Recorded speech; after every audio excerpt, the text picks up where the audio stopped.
So I'd like to welcome everyone today for our webinar, and this one is for the divisions of geriatrics, gerontology, palliative care, and I'm really interested to see what everyone else is experiencing in the recruitment, especially of geriatricians, but also matching of fellows.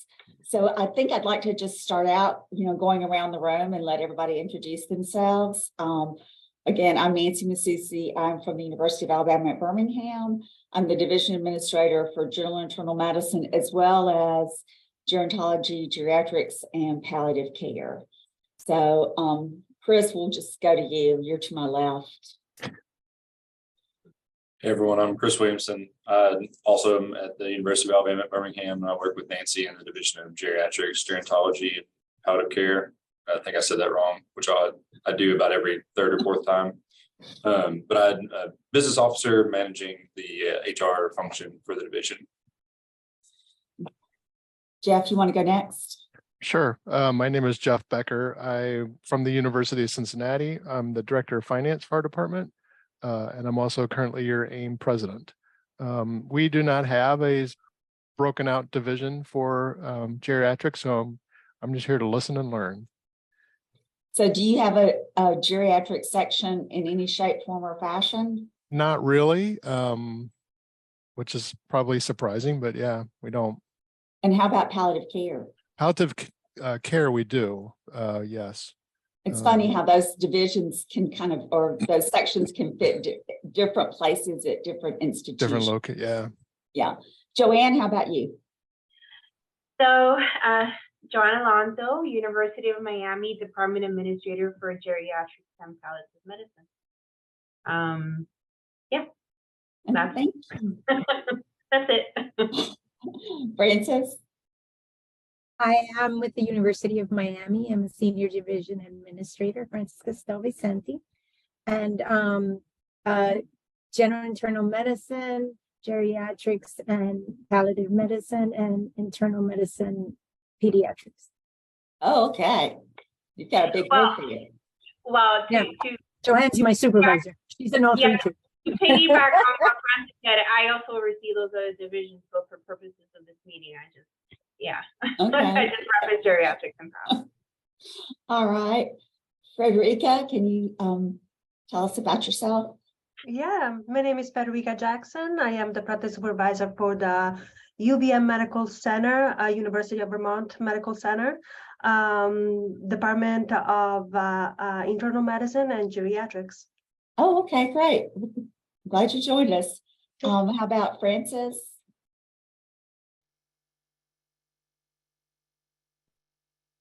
Well, Francis just spoke, so perhaps. Oh, okay. I'm sorry. I was going around it. Okay. Tammy, Toronto. Hi, I apologize for no camera. I'm having issues today, but I'm Tammy Trana. I'm the division administrator for palliative care at the University of Rochester Strong Memorial Hospital. Okay, thanks for joining us. And Yvette Gomez. Sorry, I'm trying to put my camera. Hi, I'm Yvette Gomez, and I work with Joanne Alonso and Francis. They're both my supervisors at the University of Miami. I'm the senior practice manager for geriatrics and palliative medicine. So when you say senior practice manager, is that for ambulatory clinics? As well as the inpatient side as well, just to overview. Okay, great. Sheila, do you want to introduce yourself? I'm Sheila Costa. I'm the Senior Director of Special Projects for the Alliance staff. Thank you. And Tamika Brown? Sure. Hello, I'm Tamika Brown. I am with the Alliance, Member Engagement Manager. Okay, thank you. Oakley Preston? Hi, I'm Oakley. I'm at the University of Utah. I'm the division administrator for geriatrics. Okay, great. Thank you for joining us. And then how about Stephen Brock? My name's Stephen Brock. I'm also with the Alliance. I am the assistant director for membership. Okay.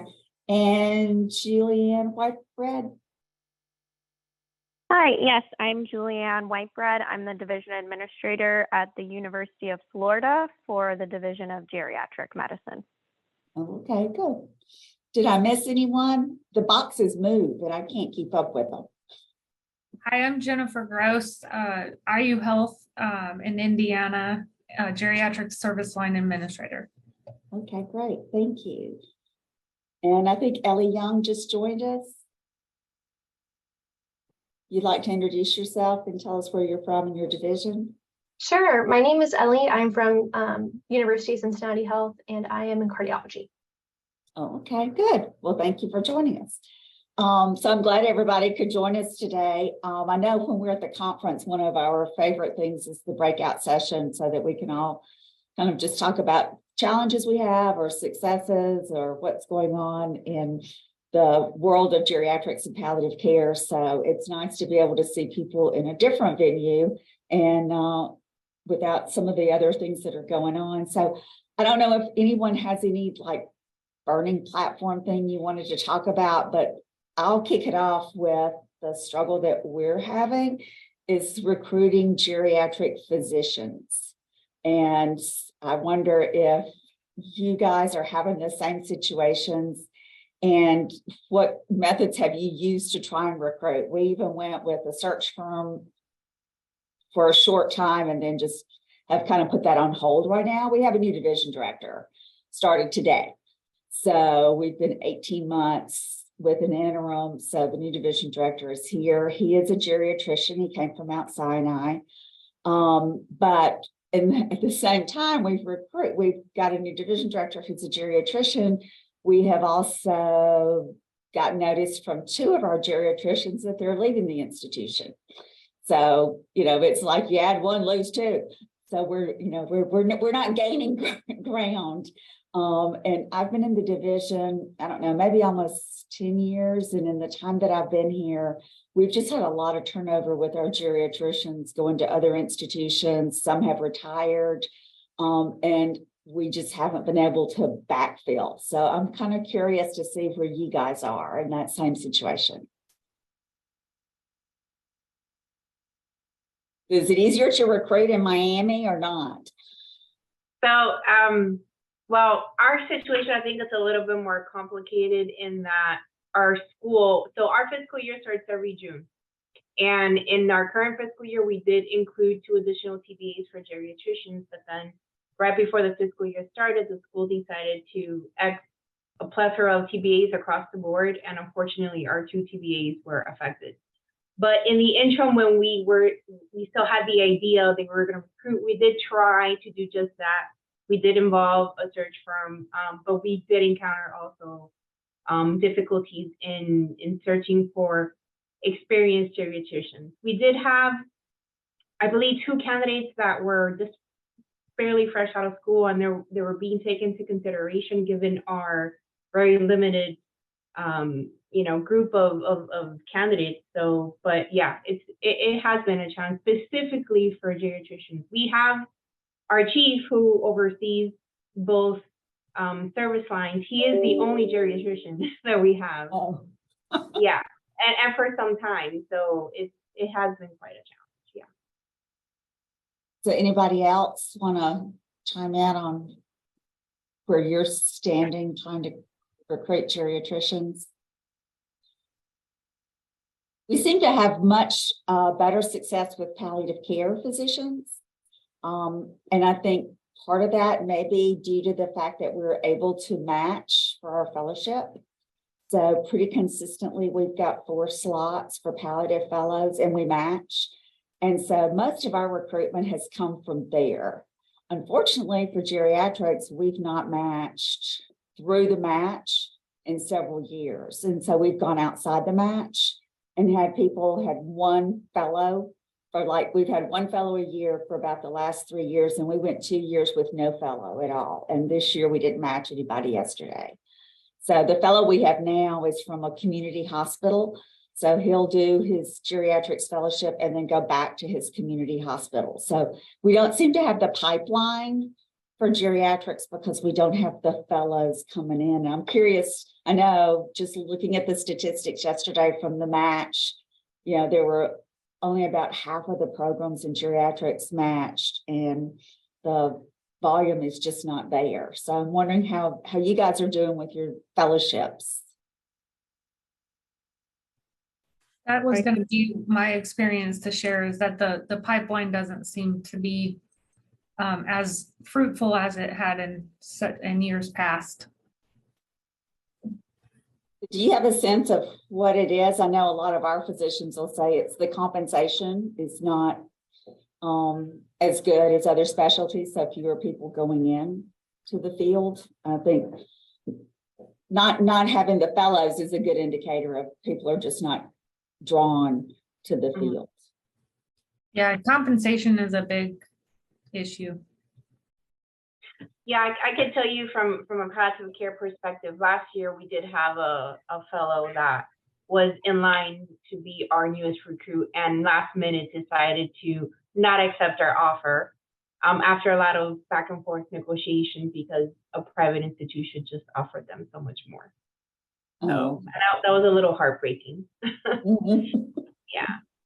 But after that, we have been able to obtain a brand new palliative care physician this current fiscal year. So we have expanded now to 3 palliative care physicians in the role.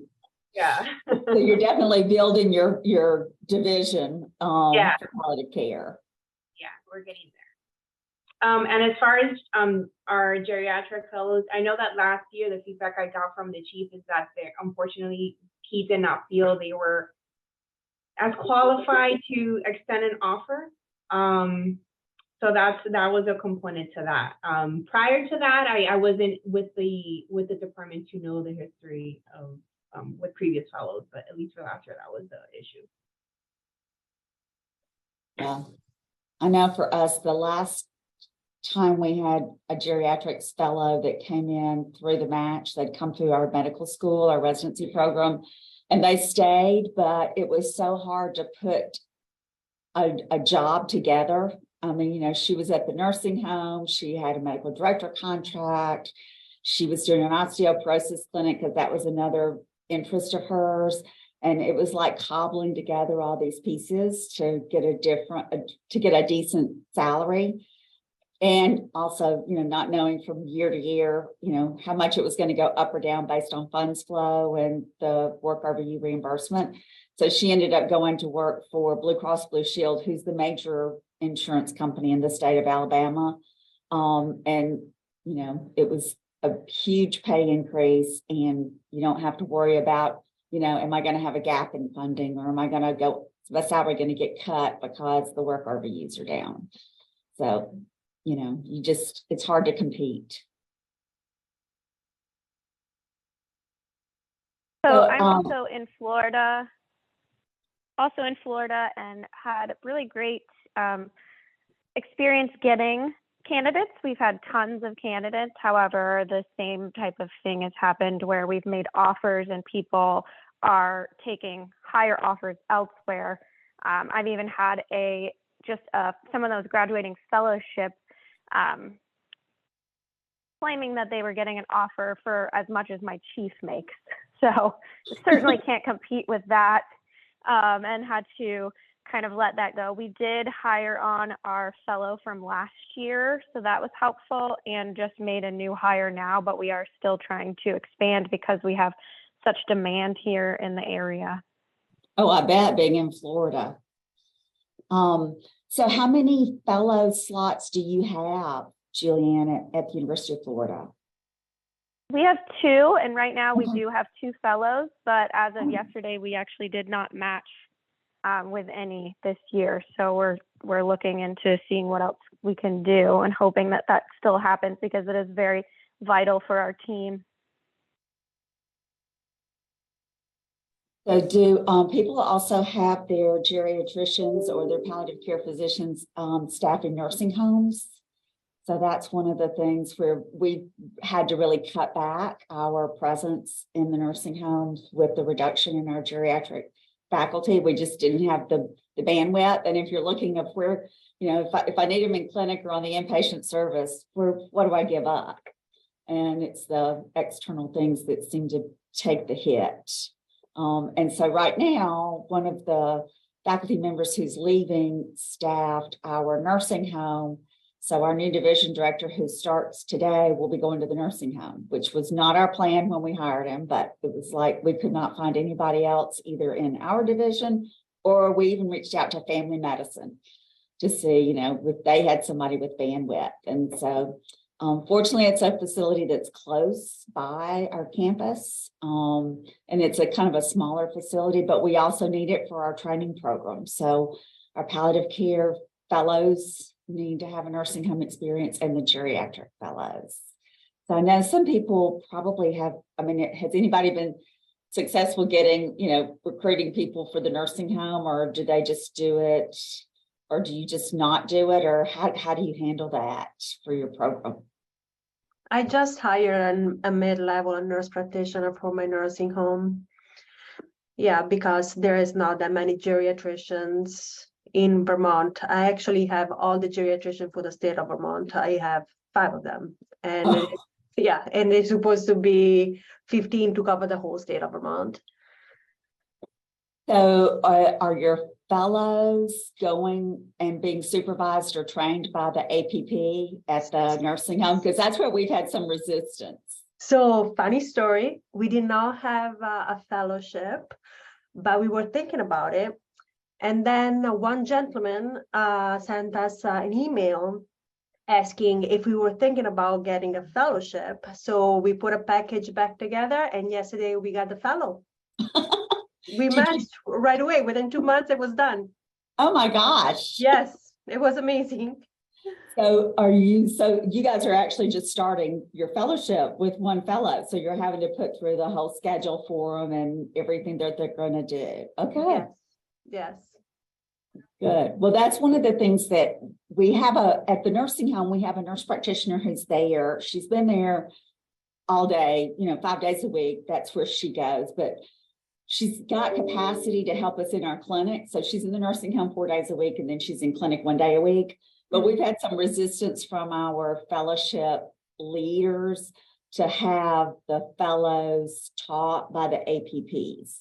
So they just feel like it's a better learning experience for them to have the MD interaction. So that was one of the reasons that in keeping the nursing home, we really needed to find somebody that could go at least half a day or so that they can be there when the fellows are rotating through. Now, I wonder, what is your APP ratio? I mean, is like for us, I'll tell you, our inpatient consult service is now staffed primarily by APPs. So I have 5 APPs, and my MD, after next week when my geriatrician leaves, I'll have like 0.20 MD FTE on the inpatient service, and the rest of it is APPs, and we have 2 hospitals. So we just have 2 APRN servicing the palliative care line in the inpatient side. They're not deployed right now in the outpatient setting. We are hoping in this new fiscal year, we are asking for an APP for geriatrics to assist in both inpatient and outpatient, along with the 2 additional TBAs. But that's, yeah, we're extremely lean when it comes to APP support. So we have 4 APPs. One is fully dedicated to clinic, 10 sessions. We have one that's fully dedicated to inpatient, and there's only 1 attending at a time for the inpatient consult. And then we have 2 that are split between the 4 nursing homes that we have right now, but we actually have 4 others that are in the wings waiting for us to start, just until I can get some other physicians on board. Can't really go there too often. So are you saying you've got 4 nursing homes that are just waiting for you to have a provider to send? Right. I mean, honestly, the list is probably more than that, but Yeah. those are the ones that are contacting me most consistently. Yeah. I think that's the struggle, is that one of the nursing homes that we staffed for many years was very large, and it was independent living, assisted living, post-acute care, long-term care. And we ended up leaving the facility, and so they brought in a general practitioner to take over because there just wasn't another geriatrician in town who could do it. And we've had other facilities to contact us, and at this point, we're just like, we don't have anybody to send you. If something changes, we'll reach back out. But I don't know what they're doing either in the community to try and find medical directors and people to staff the facilities. I think a lot of them may use APPs for the most part. And I guess I guess I've leaned a little bit more toward geriatrics, but we do have palliative. And so we have a palliative care unit that's got 12 beds. And then we do a consult service throughout our main hospital. So we have probably, I don't know, Chris, how many palliative care physicians we have on the inpatient service? Probably 5 or so. And then that sounds right. 5 or 6, and we have 4 APPs. And then maybe a little bit unique to us is that we have a 2.5 FTE at Children's of Alabama doing palliative care. So, and that's an FTE that's been increasing since I've been in the division. It started out with 1, then we went to 2, now we're at 2.5. And one of our recruits this time was a joint recruit, a fellow, and she had also done critical care fellowship. So she at Children's. And so she's at Children's half-time with us in palliative care and half-time critical care attending. And we have a real close relationship with Children's, and we're right next door to each other. You don't even have to go outside to get to the hospital. So we're all connected, which makes it easy for us to provide attendings for them.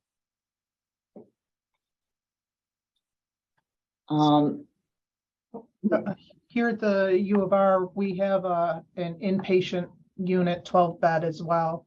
I have 13 providers and 7 APPs, but we also provide, just like you, a full hospital consult service, and it's our APPs that primarily, every day we have 3 APPs on.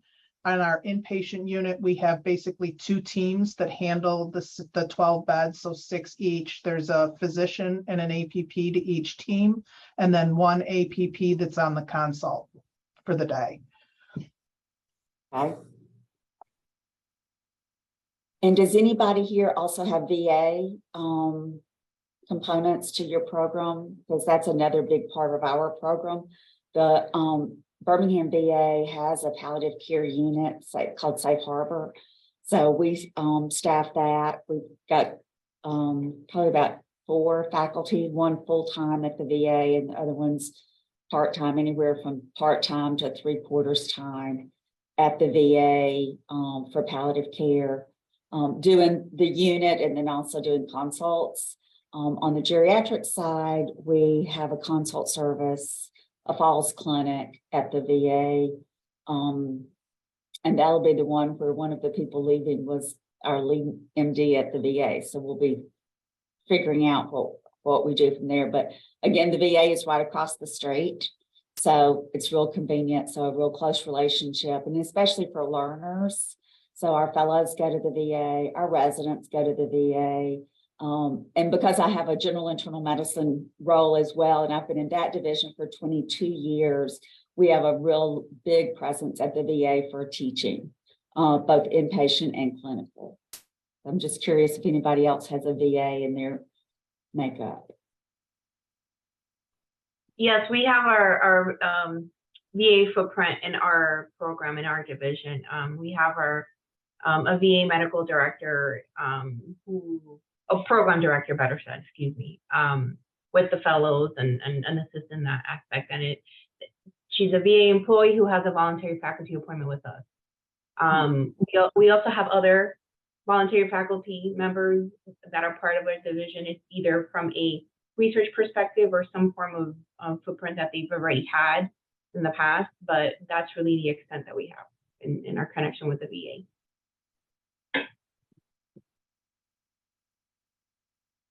We also have a VA connection. However, for geriatrics specifically, we only have our fellows go there to rotate. We don't provide them with any FTE. Okay.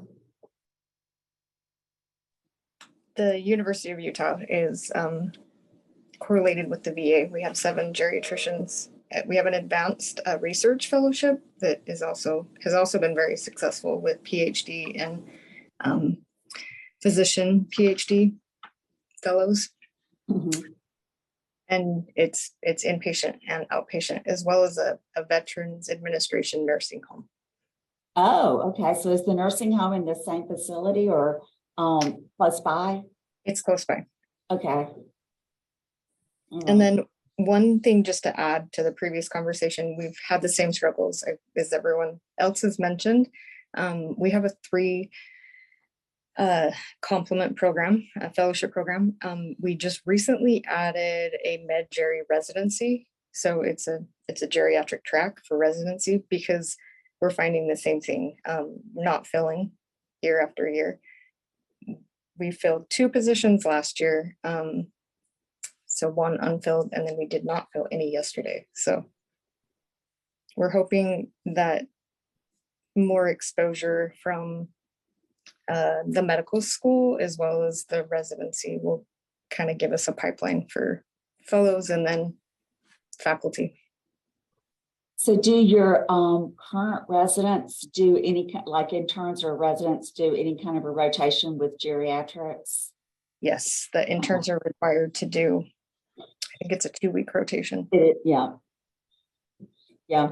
Unfortunately, that hasn't been real successful with us to get them wanting to do a fellowship. So, I'm trying to figure out when do you grab them to get them interested. So we've, based off of very limited experience, we found it's medical school. Okay, going back and getting them earlier in their training. Yep. Okay. Well, has anybody here looked at doing a Geri PAL fellowship? So where you're combining geriatrics and palliative care? We have that established in our program. You do? Yeah. Is it a 2-year fellowship? Usually, yeah. Okay. So that's one of the things that we're looking at is, do we do a Geri PAL, but we're also looking at trying to be more creative and do a 2-year fellowship for someone who's working. So instead of doing your fellowship where you're a fellow full-time, you can be an attending part-time and then do fellowship part-time, and it'll take you 2 years to do it. So we've had some interest in the past from the hospitalist for geriatrics fellowship, but they didn't want to quit and go do a fellowship. So we have a new fellowship director, and he came from another institution, was fellowship director there. And I think he's a little bit more inclined to try and be creative because we've just, like I said, I think, what we've been doing isn't working. So we're just about to try anything we can to try and increase the pipeline for the geriatric faculty and fellows. And we also have a what we call a supportive care clinic. So it's an interdisciplinary clinic. So it's staffed with palliative care physicians. We have a massage therapist, physical therapist, nutrition, counseling. And I'm wondering if anybody else has that same setup at their institution and how well it's worked for you. Ours has been very successful. We're just having a hard time. A lot of the palliative care physicians don't want to do clinic like all day, every day, all week. So trying to find the right FTE for clinic and then their inpatient or other responsibilities. So I'm curious if anybody else has a palliative care ambulatory clinic. I have actually 3 of them. We have one at our main hospital, then I have one at one of our affiliate hospitals, and another that is, I have one APP that goes 2 days a week to one of our regionally based outpatient cancer centers, and she does her clinic out of there 2 days a week. We do have on our inpatient side, as part of our interdisciplinary team, We have massage therapists, music therapists, nutritionists, bereavement coordinators, grief specialists, but they're all volunteer. And they are all, I mean, they're all licensed and professionally trained in their respective fields, but they're part of our inpatient team. And, you know, they work various days. And if we do need them in the outpatient setting, they do come down for specialized appointments, but it's primarily for the inpatient side. Oh, okay, great. You guys are really you have it going on. So, I mean, I think it's probably, you know, I mean, University of Rochester, you know, our palliative is one of the earliest onset palliative programs in the country. And we have been Joint Commissions certified in palliative care since 2011. So we're a very established program. We have 4 fellowships. Each year, we match each year without a problem. We have 1 track that we try to designate for peds palliative, and we do have a separate peds palliative program with their own chief, director, administrator, everything. And we have a neuro palliative path and then 2 adult palliative. Oh gosh, that's very robust. It is what we can all hope for. Well, I mean, I know I've been dominating the conversation, so this is really for you guys to also, you know, throw out there if there's anything that, you know, any questions, anything you want to discuss with other people that are in the same boat that you are, the same specialty. Yeah, I'd like to open it up for you guys to throw out questions or information that you're looking for, anything. I have a question. I'm curious if everyone uses for your salary benchmarks, what you use. Is it AAMC, MGMA, combination of both? I'm just kind of would love to know what everyone else is doing. At UAB, we use AAMC for salary benchmarks. And we try to have people at the median to the 75th, but it doesn't always work out that way. A lot of it just depends on what you do, how you can put your package together with your different responsibilities and what it pays. Joanne, what do y'all do at Miami? Yeah, we do use AAMC for geriatrics and then MGMA for palliative medicine.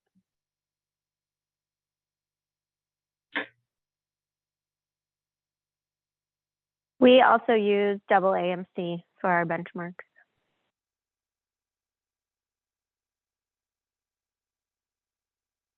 So I'm curious also, do the people who have APPs working in their services, are those on your books or are they on the hospital's books or the foundation? We're in a transition at UAB right now. When we went to funds flow, the APPs went under funds flow. But now we're going through a process where the APPs will be on our books in the division, and we're setting benchmarks for them for their work RVUs. And depending on their productivity, they will be eligible for incentive. And at a certain level, then they cover themselves on the department's books and so, or the division's books, so they don't cost us anything. But that's when they're getting too close to the 65th percentile of some benchmarks that were developed by our consultants. So I'm just curious how you guys handle the APPs. Ours are on our books with the physician group. We are in the works of trying to establish an incentive plan, but the first version, it was just RVU based, but they asked us to go back and do a quality component to it. And so very similar to our physician incentive, but our view benchmarks are way high for geriatrics. They're very hard to attain to get enough patient volume for the old stories of multiple no-shows and nobody wants to come in a morning session, those types of things. What benchmark do you use for your RVUs? For APPs, Both.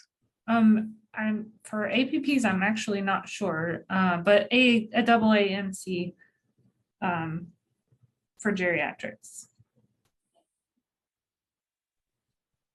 And for us, we use a MGMA rolling 3-year average for the physician work RVU values. And that's one of the things that we'll be looking at as we're looking at doing some changes in our compensation plan. We use CPSC, but I'm actually on a national, with AGS, a national committee where we're looking at that exact thing, just FYI, just because there's so many different geriatricians, meaning they can be palliative trained, they can be nephrology, right? They can be hospitalists. There's a whole, we've learned from experience, there's just a wide range. We're trying to narrow it down to get a better idea, basically a more reliable metric. So hopefully more information to come in the future. Is that for the physicians and the APPs? Right now it's just physicians, but the plan or the goal is to also expand it. Okay. I guess we all just need to stay tuned and see what comes from AGS as far as some good guidance. Yes.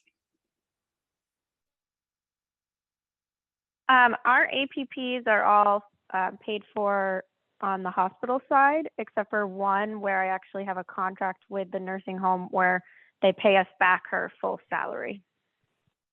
Oh, that's nice. Yeah, we have actually, to piggyback Julian's comment, we also have the same or similar setup where the hospital provides the support for our APPs as well at 100%.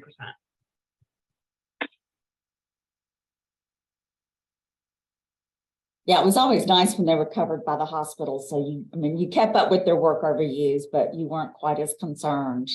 But when they start coming on your books, then you're a little bit more, we're having more meetings now about benchmarks and productivity and expectations. Our APPs are kept to an expectation of 50 touches per week is how they look at it. And if they do not meet that, then our physicians will receive a reduction in RVUs on their compensation plan targets. Oh, okay. So is this for your inpatient or inpatient and ambulatory? Both, yes. Okay. All right. Well, that's a pretty reasonable number. Well, that seems like it would be at least for inpatient. I know and for outpatient, our APP in the clinic has been really, she's knocking it out of the ballpark with her work RVUs, but she's been spending a lot more time outside of clinic doing her notes and working the message portal. And so we've been having to try and look at giving her a little bit more protected time than she had before. I don't know if anybody else has experienced this, but one of the things my geriatricians, my clinicians are telling me is that with COVID, the patients have learned how to use our patient portal.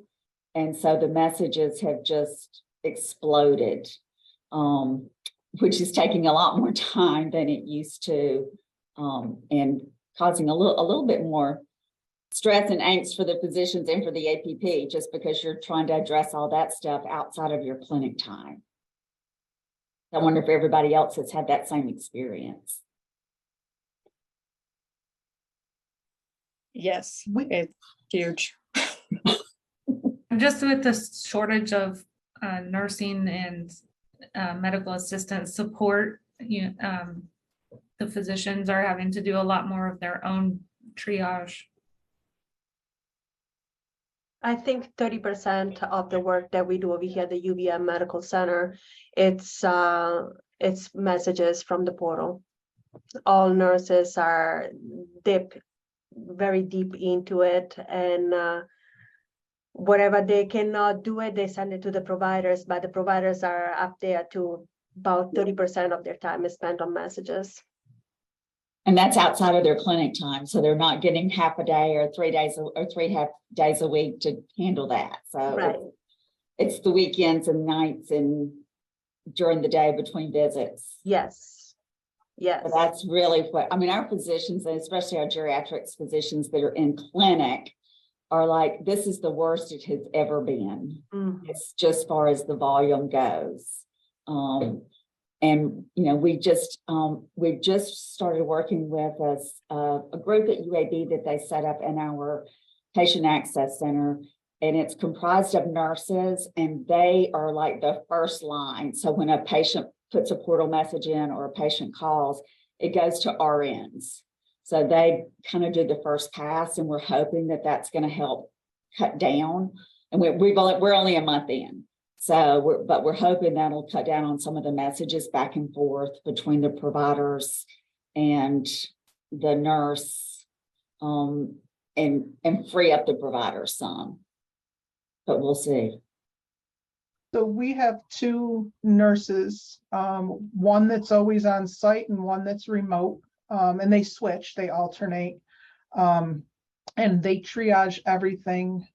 First, they do all of the, you know, let's say chart deep diving to pull out all of the relevant data, and they create a package to send off to the provider. Now we do have every day, we have 2 like docs of the day that are on every day that are taking first swipe at everything. So that's their dedicated time for that day that takes anything coming in on like my chart portals, patient message portals, urgent phone calls, that kind of stuff. And if they need to involve the actual provider for that patient, then a message is sent off. But we try to keep, so if a provider is in clinic or on service, we try to keep them out of the loop of anything coming in on a daily basis, because they need to focus on what they're already doing. And then everybody has their dedicated admin time to do any chart cleanup and that kind of stuff. But are these nurses RNs or APPs? RNs. So we have 2 RNs, and they have, when we recruited them, they both had extensive background in palliative and or hospice care. So they're really quite skilled at being able to triage and manage just about everything into a good package. And sometimes not even need to involve the provider. Oh, okay, that's great. So that's for your palliative care clinic? Yeah. Okay. Yeah, that's one of the areas that we've gotten more support. I think the prescription refills and the opioid prescriptions and things were really driving our physicians crazy because they weren't in clinic. And so somebody was having to sign all the time. So with more physicians in clinic, that's gotten better. But just getting the medical staff to handle messages and triage has been a real challenge, which I think everybody's feeling that, inpatient and outpatient.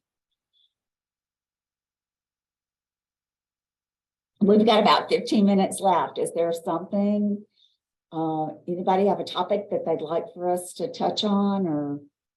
Hi, I'm from University of Cincinnati with Jeff.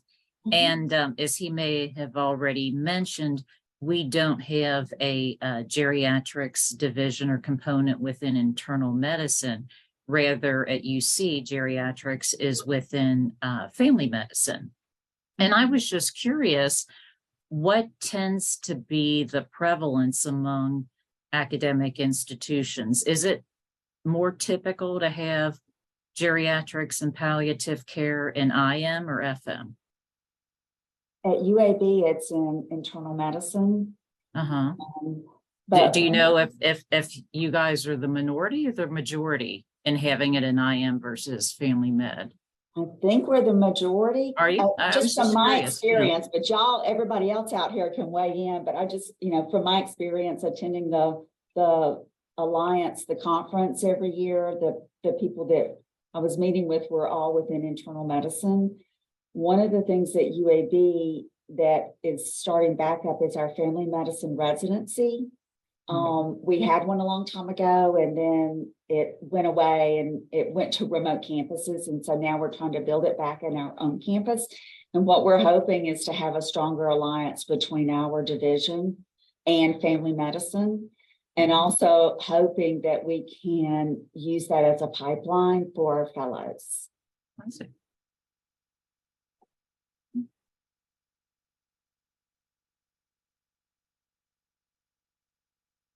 University of Florida has both palliative and geriatrics in internal medicine. Same with the University of Utah, and I can confirm we have several faculty and fellows that have come from family medicine. It's a great pipeline. Mm-hmm.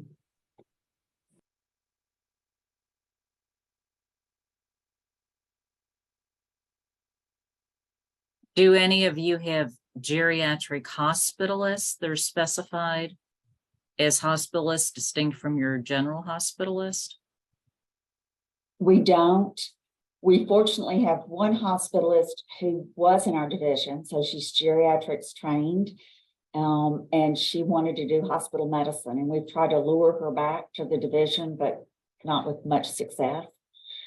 That's the only one we have. We have had some interest from hospitalists for geriatrics training, and so as I've told them earlier, we've not matched. And, you know, for our geriatrics fellowship in a couple of years, especially through the match. And so we're looking at maybe restructuring it as to a geriatrics fellowship that is over 2 years. And so you can work while you're doing it, because we've had some hospitalists express interest in getting the geriatrics training. And so hoping that could be a pipeline for someone coming in. But the hard thing is when you compare the salaries for a geriatrician and the salary for a hospitalist, in our institution, there's a big difference. I would tend to think the hospitalist is the higher salary. Oh, yes, ma'am. Yeah. Yeah. And I'm also the administrator in general internal medicine, and we have that same challenge there in trying to recruit our residents who come out, and some of our chief residents and residents have come out and they want to do hospital medicine. So we have a really good relationship with hospital medicine, where they're 50% in general internal medicine and they're 50% hospitalist. So they work so many hospitalist shifts a year, and then they're with me in the division for the other time, and they do inpatient attending, and some of them have roles within our house staff office, administrative roles. But yeah, we work closely with hospital medicine in my general internal medicine role in trying to hire new faculty, because they look at those dollar signs when you're coming out of residency and you've got all that debt, and you can go be a hospitalist and, you know, make $300,000, and you're going to be a general internal medicine physician and you'll make 200 or so. So it's tough to compete. So we just try to be as adaptable as we can. If they want to be clinician educators, this is an opportunity. Okay, thanks for the input. Mm-hmm.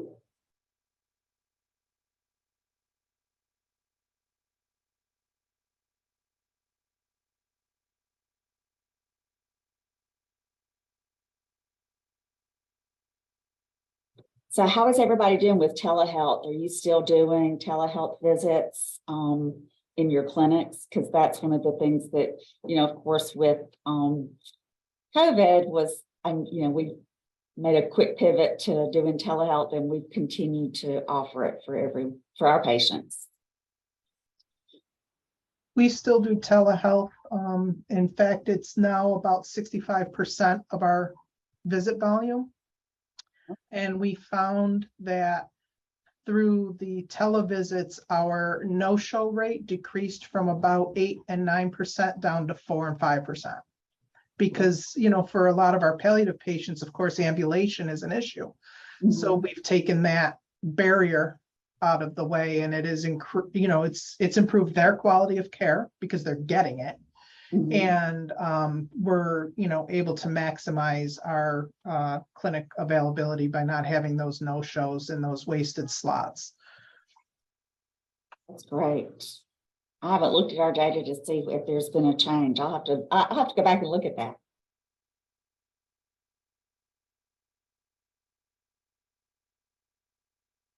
For those of you that do have nursing homes for the geriatric side, do you have also an on-call system? So with our team, we have specific faculty members that are assigned to each nursing home, but then we have the on-call schedule, which goes for after hours, weekends, and holidays that rotates. And so I'm just wondering if anybody else does things a little bit differently, where their provider that's assigned a skilled nursing facility is the only one that takes call for that, or how you kind of do it on your end.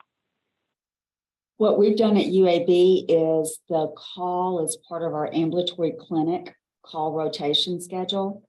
So whoever is on the schedule for ambulatory is taking the calls from the nursing home. So I recall when we had our second geriatrician about a year and a half, 2 years ago, before she had to leave due to medical reasons. She was tied to the home, and it was within the other geriatricians assigned to that home as well that they shared the on-call.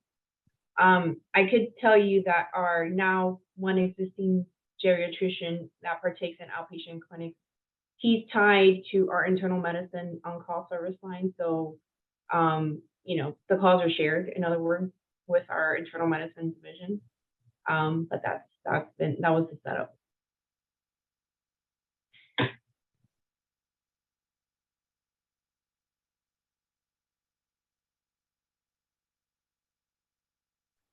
I have a question for you all. Sorry, my video is off. Do you guys have any providers that does home visits? We created it a couple of years ago. We have it's called a house calls program. So it started out of our geriatrics clinic.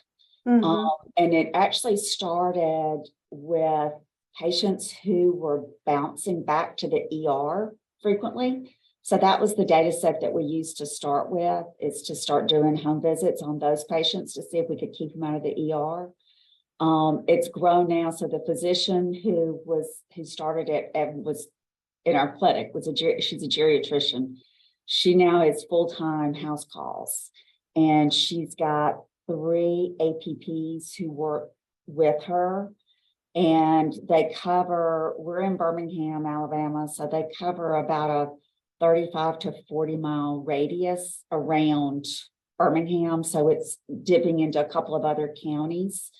We have a wait list for it. And ideally, we would like to find another MD to work with her, if not full-time, part-time in the house calls program, and continue to grow it. And it does get funded by our hospital. So she gets the work, the work RVUs go there, but they provide a lot of the funding for it, and they fund the APPs that are in the program, and they manage it. So it's been pulled out from the division and the department and more under the hospital now.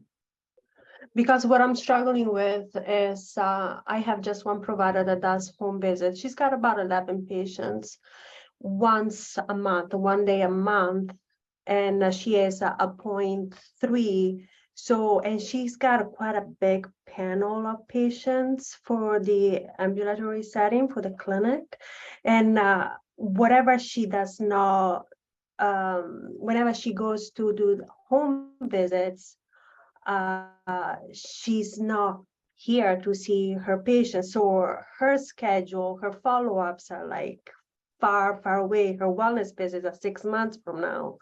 So I'm not sure if I wanted to pull that home visits, but then I feel horrible for the patients, because it's when she goes out to do home visits, she sees 2 to 3 patients. And when she sees us, she can see up to 7 or 8. Yeah. So I'm actually not making any money from this. No, that's why we had to go back to the hospital and get them to put money into it. And our part of our selling to them was that if we're doing these visits in the home, we also have a social worker who goes in so they can help with other things that the family needs for the patient. So we're keeping patients out of the hospital. We're keeping patients out of the ED. And so that's been our selling point to the hospital, to get them to essentially subsidize the program. And how do you bring immunizations and blood? How do you get blood from patients when they are in home? We, our nurse practitioners can go and they can draw the blood, but we also have a lab service that is, you know, a service that'll go into the home and do those things in the local area. And we've also worked closely with one of our insurance companies, because again, for them, they want the patients to stay in the home and not in the hospital. And so they've provided some nursing support for our house calls program. That's a good idea. Thank you. Well, you guys, it's 1:56. I think we're almost at the hour. I appreciate everyone joining. I hope you all got something out of it. And I hope I'll see you in Austin in April.